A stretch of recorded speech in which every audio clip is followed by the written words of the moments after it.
Por décadas, centenas de cães pularam da mesma ponte, mas ninguém sabe o motivo. No Ártico, um homem desencadeou uma caçada humana no deserto congelado e depois desapareceu.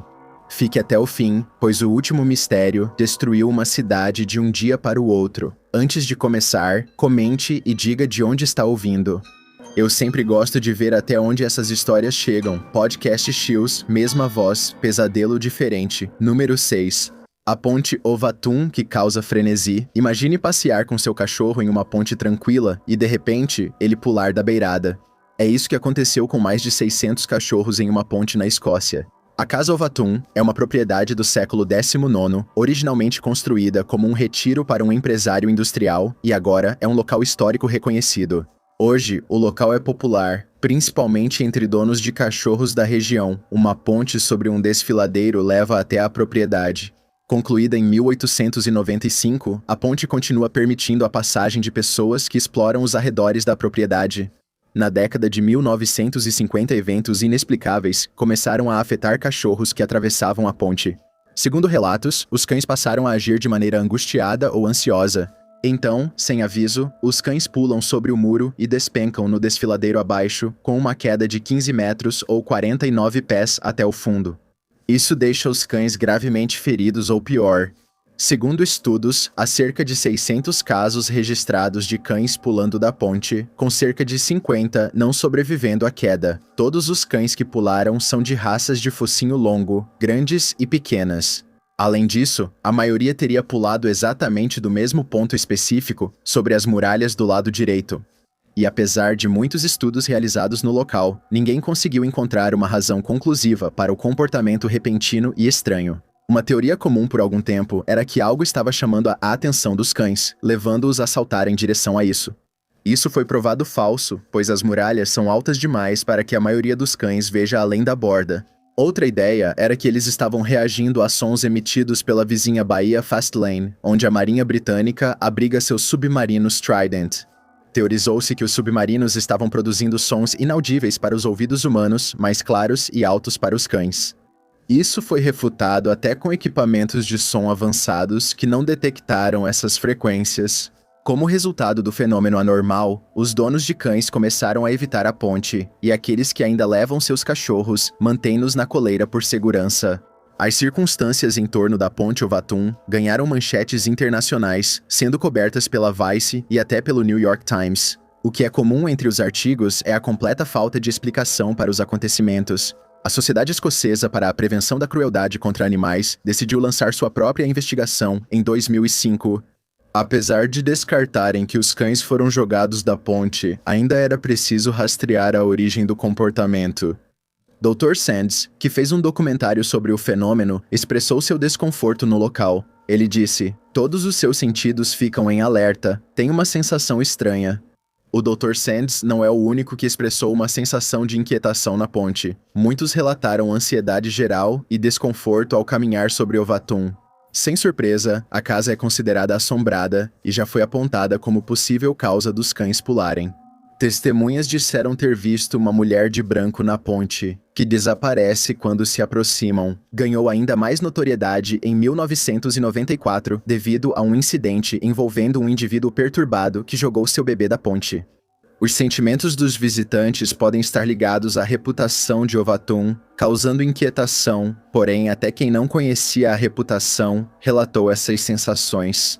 Em 2010, o Dr. Sands voltou a Ovatum para outro estudo e concluiu que os cães não estavam pulando intencionalmente com a intenção de se machucar. Ele acredita que há uma causa lógica para o comportamento e especulou que está relacionada aos visões selvagens que vivem na área. A teoria diz que os cães ficam sobrecarregados pelo cheiro dos visões que ficam embaixo da ponte. E assim, em sua confusão e devido ao instinto, eles pulam para perseguir o cheiro. Isso explicaria por que a ponte tende a afetar principalmente raças de focinho longo. Embora os cães já tenham um olfato forte, aqueles que têm o focinho longo possuem uma capacidade de detecção de cheiro ainda mais amplificada. Infelizmente, isso ainda é só uma teoria e a real causa dos saltos é desconhecida. Se for pelo cheiro de vison, por que casos parecidos não surgiram em outros lugares? Visons são comuns em toda a Escócia, então isso deveria ocorrer no país inteiro, não só em um local. Durante a gravação deste episódio, o mistério permanece. Com estudos inconclusivos, os moradores de Dumbarton só podem especular por que seus animais de estimação são levados a saltar para o abismo. Os donos de cães ainda frequentam o local, mas muitos optaram por evitar a ponte completamente. Esse mistério será difícil de esquecer, mas os próximos casos passam do desconhecido para algo muito mais deliberado. Número 5. Os meses de loucura ao longo do Rio dos Ratos. Em temperaturas de menos 40 graus, um homem enfrentou sozinho toda uma força policial e desapareceu no Ártico, desencadeando a maior caçada da história do Canadá. Era um dia frio de julho de 1931 e o policial da RCMP Edgar Millen estava de patrulha em Fort McPherson, nos territórios do Noroeste. Durante sua ronda, ele encontrou um estranho que nunca tinha visto antes. A região era popular entre caçadores de peles e quem buscava lucrar com ouro, possivelmente oculto nos rios. Edgar iniciou uma conversa com o homem, perguntando sobre sua identidade e intenções. O homem se apresentou como Albert Johnson, mas manteve seus motivos em segredo. Ele manteve uma postura reservada e falava em frases curtas. Ficou evidente para Edgar que esse homem não estava procurando fazer amigos. Na verdade, ele parecia não querer ter nada a ver com outras pessoas. Após essa interação, o homem comprou uma canoa dos moradores locais e partiu pelo delta do rio Mackenzie. A conversa de Edgar seria a única vez conhecida em que alguém falou com ele. Além da hostilidade, Edgar notou que ele tinha dinheiro suficiente para comprar suprimentos essenciais para viver na natureza selvagem do norte. Porém, ele não tinha licença de caça, o que era estranho, pois a caça é a principal fonte de alimento nos invernos rigorosos. Meses se passaram sem notícias ou avistamentos do homem, e o encontro inicial foi sendo esquecido por Edgar. Em dezembro daquele ano, indígenas locais começaram a reclamar à polícia sobre a adulteração de suas armadilhas. Os donos iam verificar se havia alguma captura, mas encontravam as armadilhas disparadas e penduradas nas árvores. Forneceram a descrição de um homem conhecido na região e Edgar percebeu que correspondia ao misterioso. Em um caso, alguém relatou um encontro na floresta com um homem que gritava para manter distância enquanto os ameaçava com um rifle, e era o mesmo indivíduo misterioso. O policial da RCMP, Alfredo King, e o policial especial, João Bernardo, decidiram fazer a jornada até a cabana do homem misterioso, aproximadamente 100 quilômetros do destacamento. Quando chegaram, notaram que fumaça saía da chaminé, indicando que ele estava lá. Eles bateram na porta e tentaram falar com ele, mas ele não respondeu. Alfredo espiou por uma janela da cabana, mas o homem colocou um saco de pano sobre ela, bloqueando a visão. Depois de algum tempo, sem sucesso, os oficiais decidiram voltar ao destacamento e obter um mandado de busca. 5 dias depois, Alfredo, José e outros 2 oficiais voltaram à cabana. Alfredo bateu na porta e chamou o homem mais uma vez, mas não houve resposta. Alfredo tentou falar com ele pela porta várias vezes, mas ele continuou em silêncio. Nesse momento, Alfredo decidiu que eles deveriam cumprir o mandado de busca e começou a chutar a porta imediatamente. Um tiro ecoou de dentro da cabana e Alfredo caiu na neve. Os policiais atiraram na cabana e um deles puxou Alfredo de volta ao trenó. Sem condições de manter o cerco e com Alfredo gravemente ferido, retornaram ao destacamento para buscar reforços.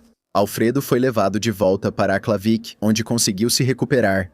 Enquanto isso, a polícia montada recrutou um grupo de 9 homens, junto com 40 e 2 cães de trenó rifles, munição e até 20 quilos de dinamite.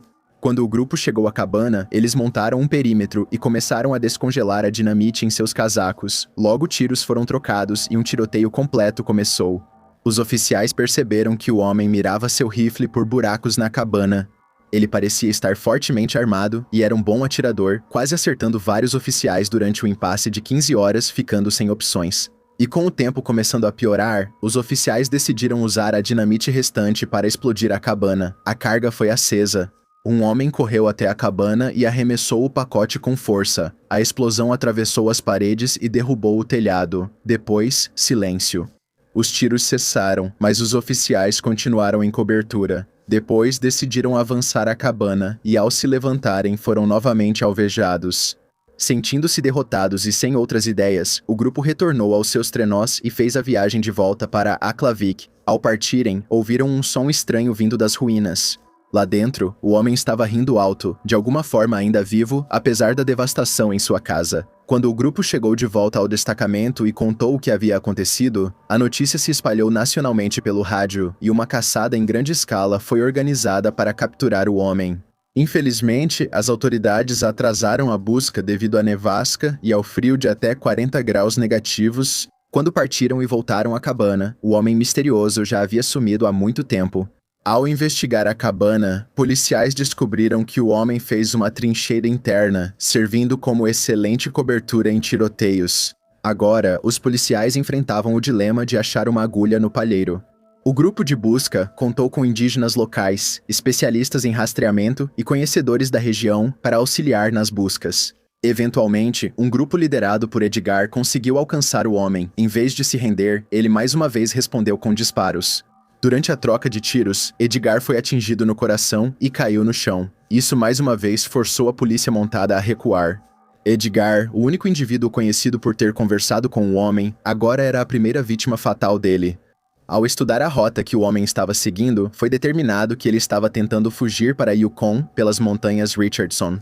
Oficiais da polícia montada foram enviados para bloquear as duas passagens nas montanhas, tentando detê-lo de vez. Para surpresa deles, o homem escalou os picos e desapareceu em Yukon. Ele criava rapidamente uma lenda sobre si, pois sua habilidade de atravessar linhas sem ser notado intrigava os investigadores. Sem opções, a Polícia Montada do Canadá contratou Wilfred Wap May, um piloto da Canadian Airways. Ele era veterano da Primeira Guerra Mundial, tendo alcançado o status de As. Durante seu tempo de serviço, Wap utilizou um monoplano com esquis acoplados, permitindo pousos fáceis na neve, inclusive em áreas isoladas. A ajuda da Wap foi um grande ponto de virada nas buscas. Durante um voo em 14 de fevereiro de 1932, Wap avistou pegadas ao longo do gelo do rio Eagle. Ele percebeu que essas pegadas eram rastros de caribu, mas havia algo estranho nelas. Ao inspecionar, ele se surpreendeu ao ver pegadas humanas sobre as de casco. O homem seguia os bandos de caribus para ocultar seus rastros. O AP chegou a essa conclusão depois de avistar pegadas humanas levando para longe do rio, em áreas onde o homem estava acampando. O AP informou sua descoberta por rádio à Polícia Montada do Canadá, que enviou um grupo para interceptar o homem. Ao fazerem uma curva no rio, avistaram o homem caminhando a poucas centenas de metros à frente. Sem correr riscos, a equipe abriu fogo, forçando-o a tentar correr para se proteger. Uma bala o atravessou e ele caiu na neve. Mesmo ferido, ele continuou desafiador e confrontou novamente a Polícia Montada do Canadá. Alfred, do grupo de busca, foi novamente baleado pelo homem, ficou ferido, mas sobreviveu ao incidente.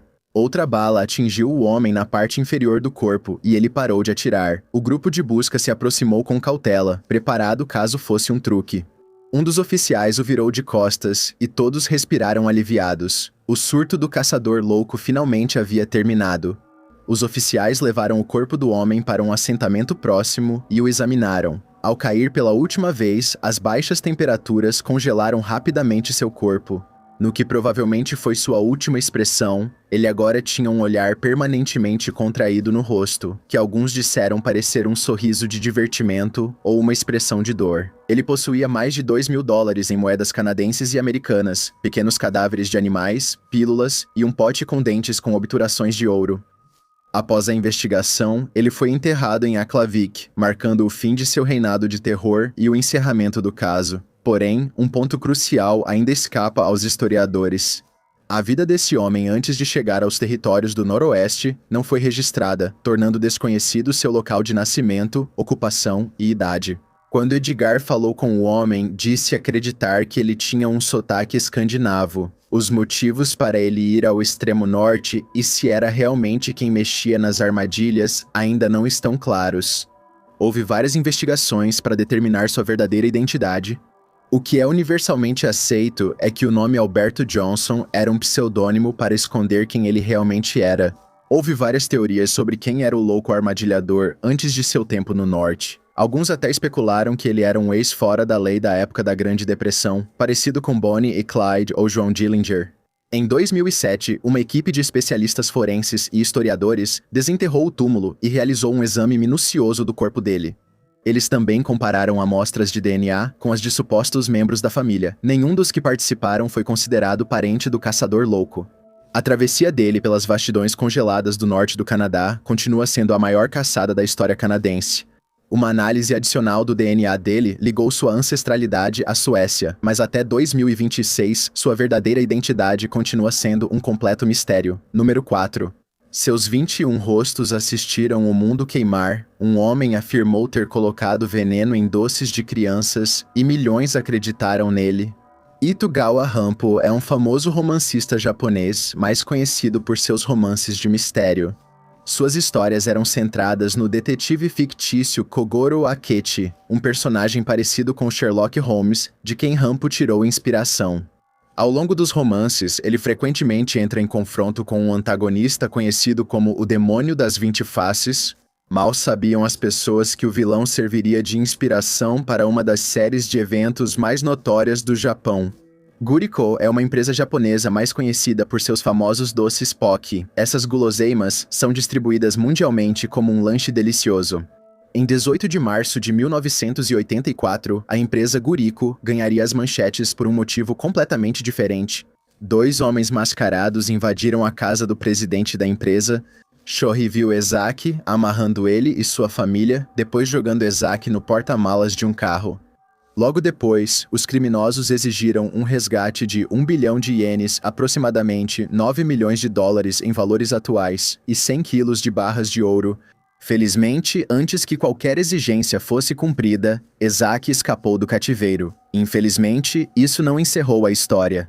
Dias depois que Ezaki escapou, 6 carros estacionados na fábrica da Gleco pegaram fogo e foram destruídos, com a polícia determinando que foi um ato de incêndio criminoso. Depois vieram as cartas, enviadas à polícia e aos jornais locais para publicação. Nelas, os autores insultavam a polícia e deixavam pistas para serem identificados, como a cor do carro deles. Em seguida, ameaçaram sequestrar. O chefe da polícia da prefeitura, assinado no final da carta, era o monstro de 21 rostos. Isso causou preocupação entre a população japonesa e logo o terror se tornaria real. Uma segunda carta chegou logo depois, afirmando que o monstro havia colocado cianeto nos doces Gleco.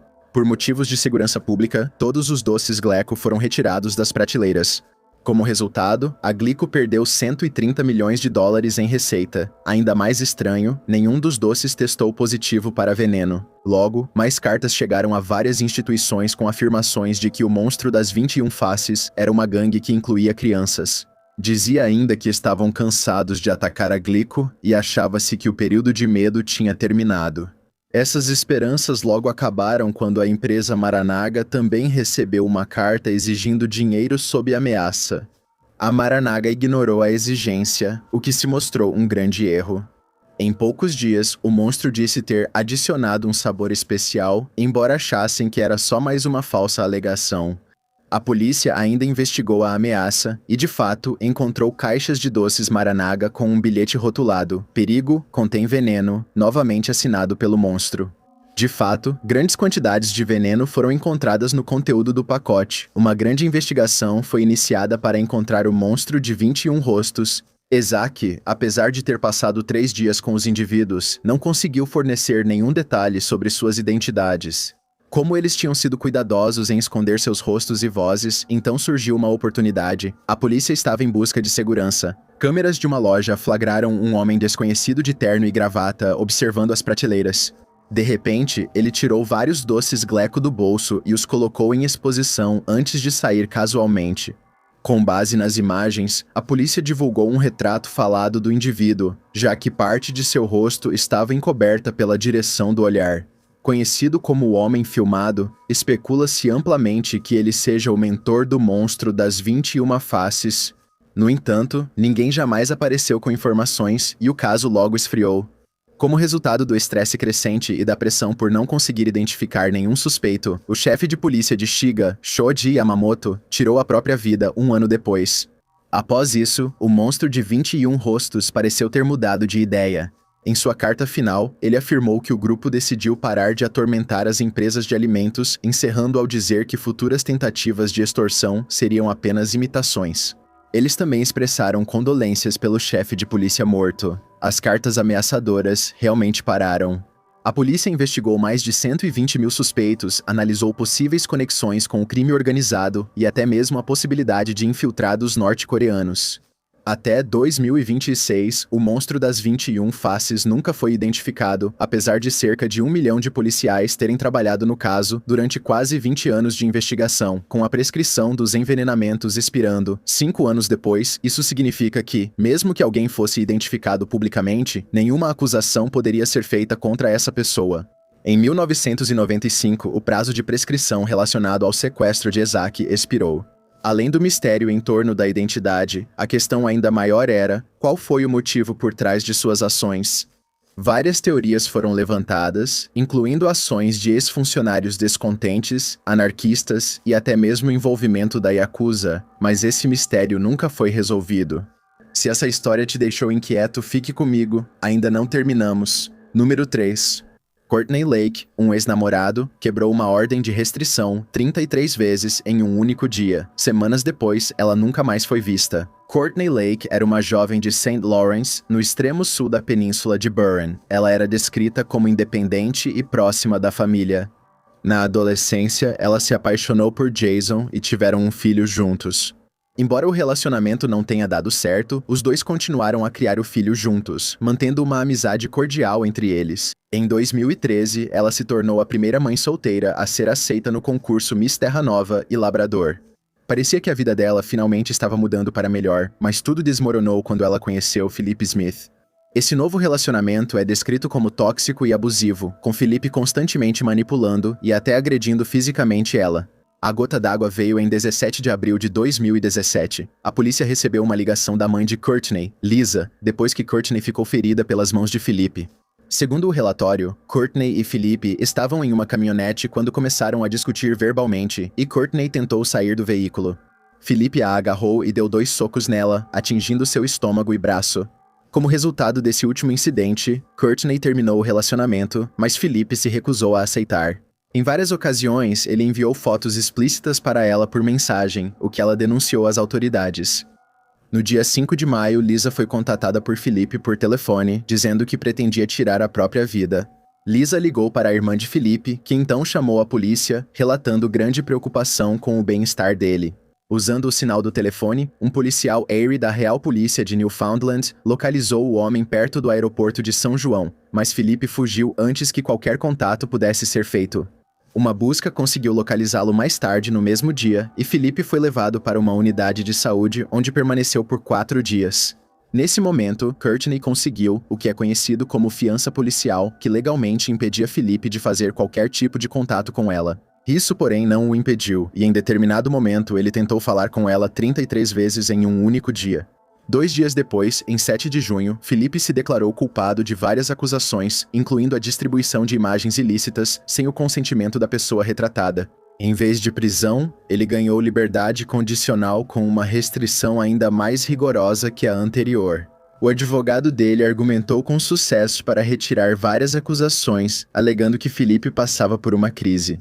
Durante o julgamento, Courtney seguiu com sua vida e foi à aula semanal de natação do filho com Jason. Depois, ela ficou um tempo com a família antes de voltar para casa em Monte Pérola. Essa foi a última vez que foi vista.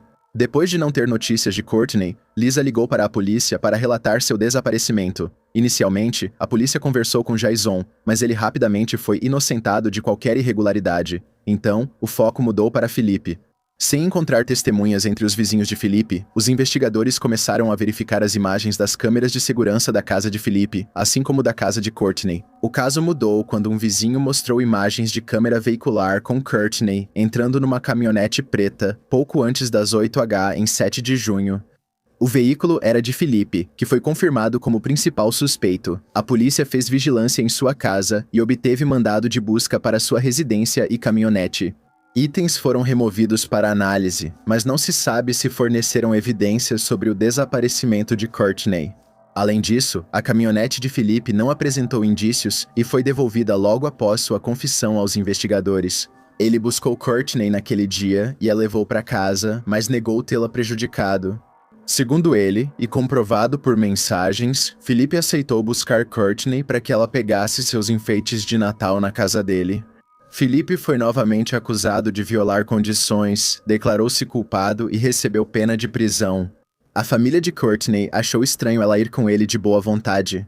Semanas antes do sumiço, Courtney e Lisa foram à casa de Felipe buscar pertences, mas os encontraram queimando no gramado. Felipe provavelmente fez falsas promessas. Essa seria a última vez que ele a veria, o que era verdade, embora talvez com uma intenção mais distorcida em mente. O foco em torno de Felipe, combinado com seu comportamento criminoso, acabou levando à sua demissão das Forças Armadas naquele outono. Essa ação faria com que o comportamento de Felipe saísse ainda mais do controle. No Halloween, a família de Felipe notificou as autoridades de que ele havia, mais uma vez, declarado sua intenção de tirar a própria vida. Quando a polícia chegou à casa dele, ele já havia saído. Às 3h do dia seguinte, o corpo de Felipe foi achado perto da cabana da família. Assim, perdeu-se a melhor chance de encontrar Courtney. Apesar do mistério sobre seu desaparecimento, muitos ainda acreditavam que Felipe estava envolvido. Infelizmente, sem saber onde ela está, não haverá um desfecho para aqueles que a amam. Jason continua criando seu filho e mantém contato próximo com a família de Courtney. Jason também se tornou alvo de um indivíduo desconhecido. Em março de 2022, a polícia e os bombeiros foram até a casa de Jason depois que seus 2 veículos pegaram fogo. Após a investigação, concluiu-se que os incêndios foram causados por um incendiário desconhecido. Jason acha que alguém suspeita que ele seja o responsável pelo sumiço de Courtney e o atacou por isso.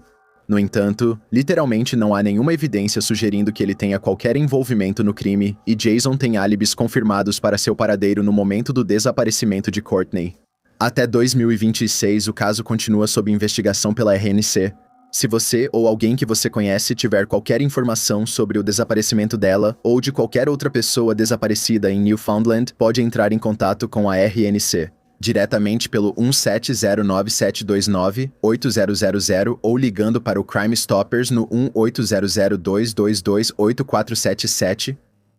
Número 2. A Estrada Encharcada de Lágrimas, onde a dor e o sofrimento prosperam. Mais de 80 pessoas desapareceram ao longo deste trecho de estrada desde 1969. A rodovia 16 da Colômbia Britânica tem registrado um grande número de desaparecimentos e mortes em circunstâncias suspeitas. Até 2026, mais de 80 pessoas desapareceram ou foram vítimas de crimes. A maioria das vítimas eram mulheres indígenas que estavam pegando carona naquela estrada. Mais triste ainda é que muitas tinham menos de 20 anos ao desaparecer ou morrer. O que pode ser considerado o caso zero, pelo menos pelas autoridades, é Gloria Levine Moody, da reserva Bella Coola. Ela tinha 27 anos, era mãe de 2 filhos e descrita como carinhosa e de personalidade alegre. Era 25 de outubro de 1969 e Gloria estava em uma viagem de fim de semana com a família. Ela e seu irmão Davi aproveitaram a noite para fazer um tour pelos bares em Williams Lake. A noite foi boa, com os irmãos visitando vários pontos badalados da cidade. Após algumas bebidas no Hotel Fazenda, ambos decidiram encerrar a noite e voltaram a pé para se reunir com a família. Enquanto Dave apreciava o ar noturno, virou-se para falar com Gloria, mas se surpreendeu ao notar que ela não estava ali. Na verdade, havia sumido. Dave tinha certeza de que ela estava atrás dele. Quando notou seu desaparecimento, voltou para a família e relatou o ocorrido. Naquele momento, não estava claro se algo ruim tinha acontecido, mas no dia seguinte, a notícia que todos temíamos chegou à família Moody. Na manhã seguinte, 2 caçadores rastreavam pegadas de animais em uma trilha de gado 10 quilômetros a oeste de Williams Lake. Em vez disso, eles descobriram os restos mortais de Gloria jogados em um arbusto. Ela estava sem roupas e apresentava muitos sinais de traumatismo por objeto contundente em seu corpo. Ela foi considerada pelos investigadores a primeira vítima da Rodovia das Lágrimas e, tragicamente, a primeira com o caso não solucionado desde a morte de Gloria. O número de casos não solucionados é disputado, mas varia entre 20 e 50 de acordo com várias fontes, com algumas organizações acreditando que o número real seja muito maior. O ano de 1990 teve um número elevado de casos relacionados à Rodovia das Lágrimas, totalizando 6 vítimas, incluindo um bebê de menos de 1 ano de idade. O bebê, chamado Kimberly Dumé, morreu em um incêndio em uma casa que os investigadores descobriram ter sido provocado intencionalmente. A avó de Kimberly, Elga, e suas 2 tias, Sherry e Pauline, também morreram nas chamas. 4 meses antes, a casa incendiou por crime, levando a polícia a suspeitar de ataque à família. Após anos sem pistas, a família Dumé recebeu uma carta anônima que afirmava ser do homem responsável pelo ataque. Infelizmente, a carta foi limpa de evidências físicas e nenhum suspeito foi identificado até a gravação deste episódio. Nem viajar em grupo pela estrada garante segurança. Em 1989, Ronald e Doreen Jack, ambos com 26 anos, estavam a caminho de um acampamento madeireiro, saindo de Prince George com seus 2 filhos, Russell, de 9 anos, e Ryan, de 4 anos. Na noite anterior, Ronald foi abordado por um homem desconhecido em um bar e começou a conversar com ele. Ronald, lenhador desempregado, recebeu oferta de emprego de um homem não identificado em um acampamento madeireiro próximo. Achando que era um golpe de sorte, Ronald concordou. No dia seguinte, ele e sua família foram vistos pela última vez entrando em uma caminhonete de um desconhecido. Essa foi a última vez que um membro da família Jack foi visto vivo. Após vários meses sem receber notícias, a mãe de Ronald registrou um boletim de desaparecimento e a RCMP de Prince George abriu uma investigação. A única pista da polícia surgiu quando um informante anônimo contatou o destacamento de Vanderhoof, dizendo que a família Jack estava enterrada sob um rancho na Colômbia Britânica. A pessoa não forneceu outros detalhes nem informações específicas sobre o local exato antes de desligar. Os investigadores rastrearam a ligação até uma casa em Stony Creek. Ao serem interrogados, os moradores negaram ter feito a ligação e disseram que deram uma festa na mesma noite. Em agosto de 2019, uma equipe de perícia forense usou um radar de penetração no solo para vasculhar uma propriedade na Primeira Nação Psica, ao sul de Vanderhoof. Infelizmente, nada foi encontrado sob o solo, e o caso permanece em aberto até hoje. Apesar do estabelecimento de uma investigação policial conjunta sobre os crimes na rodovia 16, as pessoas continuam sendo vítimas dessa nuvem sombria até hoje. Chelsea Amanda Kwa, uma mulher de 29 anos da nação Psyche First, tinha acabado de voltar para sua casa em outubro de 2023. Chelsea trabalhava em uma serraria em Houston, Colômbia Britânica, e era conhecida por ser estudiosa, independente e dedicada. No dia 11 de outubro, Chelsea estava visitando seu pai quando saiu para fora por volta das 2 da manhã. Seu pai achou que ela tinha ido fumar, mas ficou preocupado quando ela demorou a voltar. Quando foi ver como ela estava, ela já tinha sumido, sem deixar pistas do paradeiro. Sair sem avisar a família era muito incomum para ela, e seu pai registrou o desaparecimento logo depois. Em 6 de novembro, a polícia informou ter encontrado os restos de Chelsea Kwa na floresta perto da rodovia 16 dentro da Primeira Nação Psyche. Desde a descoberta, a polícia não divulgou atualizações sobre o caso. As buscas pelos desaparecidos têm sido difíceis por vários motivos. O norte da Colômbia Britânica tem cerca de 55 milhões de hectares de floresta, grande parte intocada pelo homem. Além disso, não se pode enfatizar o suficiente o quão remota é essa parte da rodovia. Não ajuda o fato de o sinal de celular ser fraco devido às montanhas rochosas ao redor. Existe uma ideia, a Rodovia das Lágrimas. Crimes foram cometidos por uma única pessoa ou grupo, embora isso já tenha sido desmentido várias vezes. Principalmente, suspeitos foram identificados e condenados em relação aos casos associados à estrada. Além disso, a ideia de que alguém poderia continuar agindo por mais de meio século é impossível. Essa pessoa teria que começar jovem e continuar atuando até a velhice. Considerando a reputação já notória que a Rodovia 16 tem, não é irracional acreditar que isso atrai pessoas para a região como uma forma de colocar em prática suas intenções maliciosas.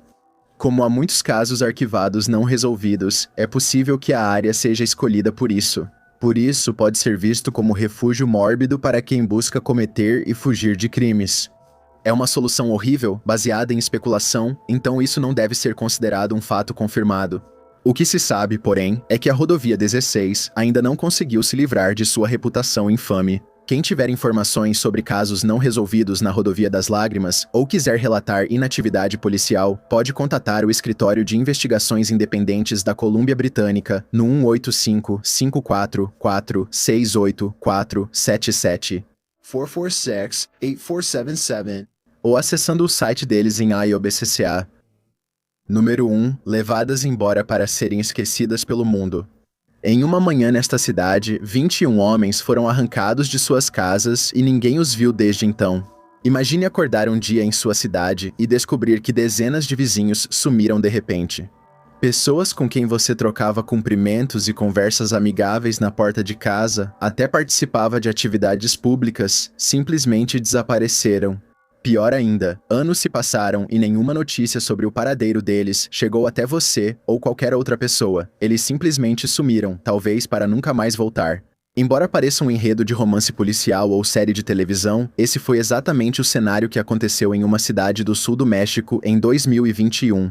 Pantalo, um município do estado de Chiapas, no México, com cerca de 20.500 habitantes, tem uma história bastante única para o país. Devido ao conflito entre o governo mexicano e os seguidores do movimento zapatista, uma organização conhecida como EZLN se rebelou durante a década de 1990 e conseguiu estabelecer uma sociedade socialista autônoma em Chiapas.